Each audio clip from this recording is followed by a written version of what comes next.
শৰ্মা আহক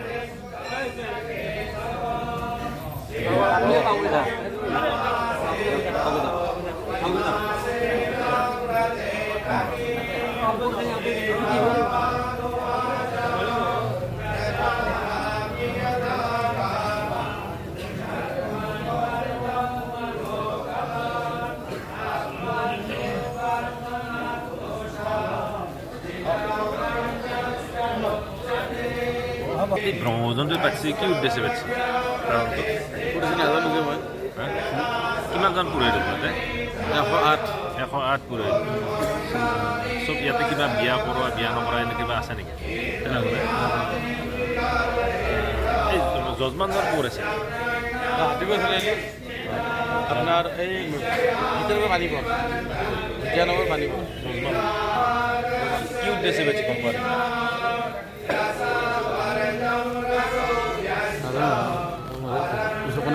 কিবা কি উদ্দেশ্যে পাতিছে গম পোৱা নেকি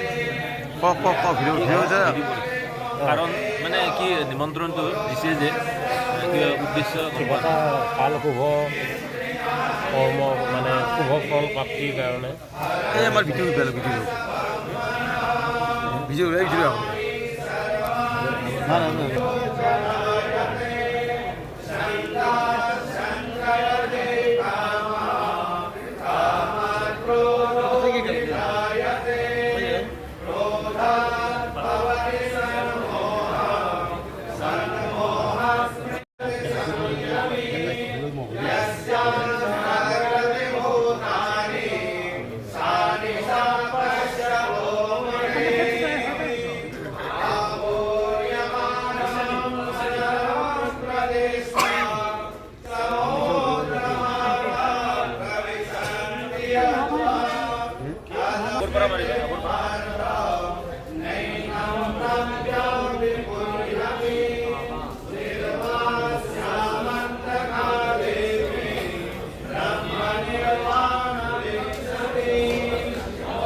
বন্ধ কৰা নাই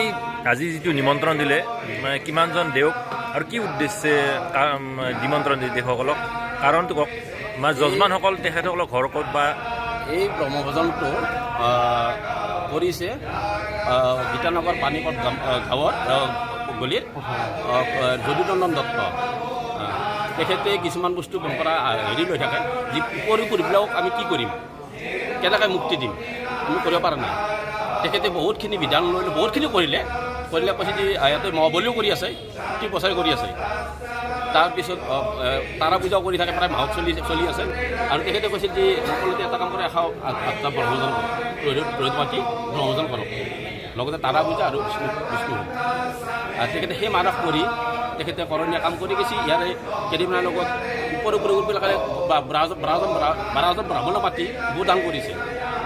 তেখেতে কৰণীয়া কাম হিচাপে যে সন্তান যাতে থৈ গৈছি আমি কৰণীয়া কাম কিছুমান থাকে, সেইকাৰণে মই কৰণীয়া কাম হিচাপে কৰি যাম। তেখেতক যিজন শক্তি দিয়ে মাই আৰু মই কৰি থাকিম, এইটো উদ্দেশ্য। আৰু ইমান কেইজন আমাৰ পুৰোহিত নিমন্ত্ৰণ? আজি 108জন। 108জন। এইটো অকল নলবাৰী ডিষ্ট্ৰিক্ট নে গুৱাহাটীৰ এনেকুৱা কিবা আছে? গোটেই আছে, নলবাৰী আছে, শুৱালকুছি আছে, গোটেইখিনিৰে মিলি 108জন গোটেইবিলাক আজি পুৰোহিতবিলাক পূজা হৈছে আজি ইয়াতে কৰিছে। বিষ্ণু পূজা হৈছে, তাৰা পূজা হৈছে, গীতা পাঠ চলি আছে আৰু মাৰ বলি হৈছে, পঞ্চবলি হৈছে। এই হোম যজ্ঞ হৈছে কি? হোম যজ্ঞ দুইটা হৈছে, বিষ্ণু যজ্ঞ হৈছে আৰু তাৰা যজ্ঞ হৈছে। হোমটো বিষ্ণু হিচাপে হৈছে? দুইটা হৈছে, ডাবল হৈছে। ডাবল হৈছে? ডাবল হৈছে। বিষ্ণুটো আগত হৈ গ'ল, এতিয়া তাৰা যজ্ঞ চলি আছে। শিৱ হোৱা নাই, শিৱ পূজা ভাগ হৈছে, হোম হোৱা নাই। বিষ্ণু কৰিলে কৈছে, বিষ্ণু কৰিলে এটা নালাগে, বিষ্ণু কৰিলে হৈ যাব, শিৱ কৰিব নালাগে। এইটো ব্ৰহ্মভোজন হিচাপে দেৱসকলক কেনেকুৱা ধৰণৰ খোৱাৰ আইটেম? তেখেতসকলক এতিয়া বৰণ কৰা হ'ব, গীতাৰ পাঠৰ পিছত তেখেতসকলক বৰণ কৰা হ'ব। তাৰমানে যিখিনি খাদ্য তাৰ লগত গীতা, বস্ত্ৰ, লগুণ আৰু দক্ষিণা লৈ গ্ৰহণ কৰি উঠি তেখেতক অন্ন প্ৰদান কৰিব। অন্নতে ভোগঘৰত হ'ব? ভোগঘৰত হ'ব? ভোগঘৰত হ'ব, আমাৰ ইয়াতে হ'ব। একেলগে গোটেইবিলাক দেও একেলগে বহাই দিব? গোটেইখিনি একেলগে বহা হ'ব, সেইটো ব্যৱস্থা কৰা হৈছে, যদি মায়ে শক্তি দিয়ে। আৰু এনেকুৱা নিয়ম আছে নেকি যে দেওসকলক বহাৰ পিছত যিটো অন্ন গৃহস্থই পুৰোহিতবিলাকে গোহাঁই ভাত দিয়াৰ পিছত যিবিলাক অন্ন অলপ হ'লেও গ্ৰহণ কৰে, এনেকুৱা নিয়ম কৰিছে নেকি? মানে দেওসকলক গোহাঁই ভাত দিয়াৰ পিছত অলপ উঠাই ল'ব, সেইটো তাৰমানে কৰিলে কি, 108জন থাকিলতো, গোটেইবিলাক এজনৰ পৰা ল'লে হৈ যাব। গোটেই চব হেৰি থাকিব, এজনৰ পৰা লৈ লৈ সেইটো অসুবিধা নহয়। আকৌ এজনৰ পৰা লৈ ল'ব, তো গোটেই তেওঁ ভাবি পেলাই তাৰ পৰা ল'ব। আৰু পৰিয়ালত কিমান সদস্য, তেওঁলোকৰ নাম কি আছিল? তেখেতলোকৰ ল'ৰা 2জন, তাৰমানে দুজনে বুলি ক'ব লাগিব, যি নহওক আজি এজন পালতীয়া ল'ৰা নিচিনা, আৰু মিছেছ আৰু তেখেত। ল'ৰা দেউতাকে কি কৰে? ল'ৰা দুটা জ্যোতিষী আৰু কিন্তু ধাৰ্মিক, তাৰমানে পূজা মতে সদায় চলি থাকে তেখেতৰ। তেখেতৰ ঘৰত নিজাই আছে, নিজা ঘৰত সদায় পূজা চলি, যজ্ঞ চলি থাকে, কণ্টিনিউ যজ্ঞ চলে। এতিয়া আগত নাছিল, আগত হেৰি আছিল, মাহত আছিল, 20-25টা আছিল, আজিকালি কণ্টিনিউ যজ্ঞ চলে। ল'ৰাকেইজনৰ নাম কি? ল'ৰাজন হ'ল নিহাল ডেকা, তাৰমানে এইজন তাৰমানে তেখেতে পালি লৈছে, পালি তাৰমানে কোৰ্টত এফিডেভিট কৰি ডাঙৰ ল'ৰা হিচাপে পালি লৈছে। আৰু ৰণী দত্ত। গতিকে আমিও এটাই কামনা কৰিছোঁ, তেখেতসকলে ভাল হওক, সকলে আশীৰ্বাদ কৰক। তাৰমানে এইটো ধৰক সকলে এইটো মনৰ ইচ্ছা তেখেতে যিটো ভাবে নহয়, একান্ত মানে দৃঢ় ভাবে, আৰু হয়তো হয়ো। এই মাহতে ইয়াতেই 3টা গুচি গ'ল পূজা, ইয়াতেই 3খন গুচি গ'ল। তাৰা পূজাও গৈছে, তাৰা পূজা 2খন হৈ গ'ল এই মাহত। আৰু 12জন ব্ৰাহ্মণক মাতি গোদান কৰি পেলাই, সেইটো ব্ৰহ্মজন আছিল। তেখেতে আমি ভগৱতীৰ ওচৰত এটাই প্ৰাৰ্থনা কৰিছোঁ, তেখেতৰ মনৰ কামনা সিদ্ধি হওক। এইখিনি সকলে কামনা কৰক, তেখেতৰ যাতে ভগৱানে মাই শক্তি দিয়ে, আৰু এই শক্তি যাতে আমাৰ এইটো আৰ্হি এটা, কিন্তু আৰ্হি এটা হয়তো আমি ব্ৰাহ্মণে কৰা পৰা নাই, তেখেতে আমি হয়তো ব্ৰাহ্মণে কৰা পৰা নাই। এইটো আচলতে কৰণীয় কাম কিছুমান থাকে, কৰি যাক, আশীৰ্বাদ কৰক সকলে। আপোনালোকৰ এই দেৱালয়খনৰ কৰ্ম? মই নহয়, মই আচলতে দেৱালয়ত নহয়, শুনো, মই এতিয়া ওতঃপ্ৰোত জড়িত, প্ৰায় মোটামুটি আহোই। তাৰমানে আগত আমি কৰিছিলোঁ কামাখ্যাত, যি নহওক তাতে অলপ দূৰো হয়। আপুনি বৰদেউৰী নপৰে নেকি?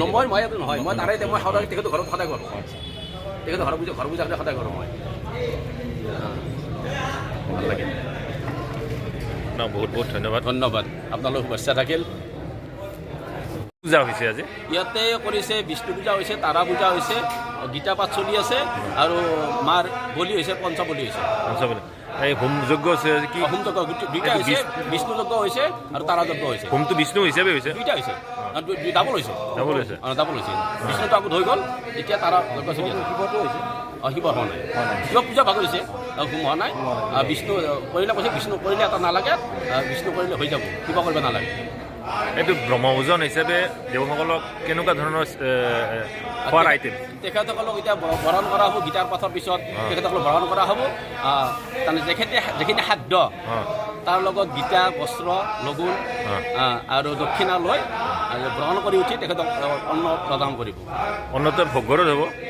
ভোগ ঘৰত হ'ব ভোগ ঘৰত হ'ব আমাৰ ইয়াতে হ'ব চব। একেলগে গোটেইবিলাক দেও একেলগে বহাই দিব গোটেইখিনি একেলগে বহা হ'ব, সেইটো ব্যৱস্থা কৰা হৈছে যদি মায়ে শক্তি দিয়ে।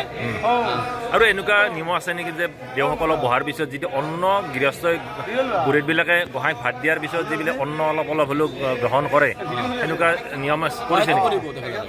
মানে দেওসকলক গোহাঁই ভাত দিয়াৰ পিছত অলপ অলপ উঠাই ল'ব সেইটো তাৰমানে কৰিলে কি 108জন থাকিলতো গোটেইবিলাক এজনৰ পৰা ল'লে হৈ যাব, গোটেই চব হেৰি থাকিব, এজনৰ পৰা ল'লেও সেইটো অসুবিধা নহয় আকৌ, এজনৰ পৰা লৈ ল'ব তো গোটেই তেওঁ ভাবি পেলাই তাৰ পৰা ল'ব। আৰু পৰিয়ালৰ কিমান সদস্য তেওঁলোকৰ নাম কি আছিল? তেখেতলোকৰ ল'ৰা দুজন, তাৰমানে দুজনে বুলি ক'ব লাগিব, যি নহওক আজি এজন পালতীয়া ল'ৰা নিচিনা আৰু মিছেছ আৰু তেখেত। আৰু ল'ৰা দেউতাকে কি কৰে? ল'ৰা দেউতাক জ্যোতিষী আৰু কিন্তু ধাৰ্মিক, তাৰমানে পূজা পূজা মতে সদায় চলি থাকে তেখেতৰ। তেখেতৰ ঘৰত নিজাই আছে, নিজা ঘৰত সদায় পূজা চলি যজ্ঞ চলি থাকে, কণ্টিনিউ যজ্ঞ চলে এতিয়া। আগত নাছিল, আগত হেৰি আছিল মাহত আছিল 20-25টা আছিল, আজিকালি কণ্টিনিউ যজ্ঞ চলে। ল'ৰাকেইজনৰ নাম কি? ল'ৰাজন হ'ল নিহাল ডেকা, তাৰমানে এইজন তাৰমানে তেখেতে পালি লৈছে, পালি তাৰমানে কোৰ্টত এফিডেভিট কৰি ডাঙৰ ল'ৰা হিচাপে পালি লৈছে। আৰু ৰণী দত্ত।